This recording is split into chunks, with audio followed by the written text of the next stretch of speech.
Battle of Fortín. The Battle of Fortín was a minor clash between French and Mexican forces in the early stages of the Second French intervention in Mexico in 1862, and was the first outbreak of conflict between the two nations during the conflict. Following the breakdown of the French negotiations with the Mexican government thanks to the unreasonable French demands, both sides readied themselves for war. In the meantime, the French left 340 of their soldiers that had come down with illness and were recuperating in a French military hospital in Orizaba behind and marched towards Cordoba. The British and Spanish, unwilling to fight the Mexicans and having already negotiated a peaceful agreement with the Mexican government, began withdrawing on the same day of the skirmish. After the suspicious deaths of 3 French soldiers, General Charles de Lorencez became concerned about the fate of the sick in Orizaba. On the pretext that a letter from Mexican General Ignacio Zaragoza threatened their well-being, he sent his army, about 7,000 men, to help them. Background: at 2 o'clock in the afternoon of April 19, the French column left Cordoba and marched towards Orizaba.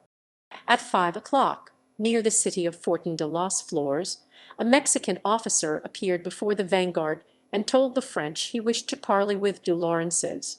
The officer in command of the French advance guard suspected that this was a ruse by the Mexicans to reconnoiter the size of the advancing French army, and sent the Mexican officer away, rejecting his offer of a parley. The French column then proceeded its advance towards Orizaba. Battle. After having been sent away, the officer reappeared a little later at the head of a detachment of 60 Mexican lancers who had taken cover behind the terrain and the vegetation. 2 platoons of the chasseurs d'Afrique were sent to confront them. The Mexican lancers, upon seeing the superior force, routed immediately, and a 20-minute chase ensued. They were caught near Fortín and decided to wheel about and face the French, but suffered 5 killed and 12 captured, with the rest fleeing for their lives. Aftermath.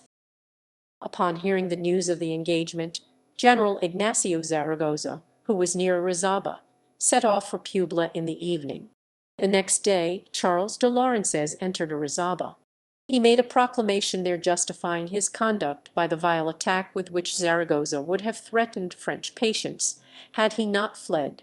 This excuse was falsified by the French, much like the false testimony that Dubois de Saligny, minister plenipotentiary of France, had produced during the negotiations in order to strengthen the cause of the French intervention. After this minor victory, de Lorencez showed an unrealistic level of optimism in the campaign. Exhilarated by the success, he wrote to Napoleon Roman III that he would soon become the master of Mexico. On April 27, he marched on the Mexican capital. On May 5, he suffered a failure in front of Puebla and had to withdraw to Orizaba.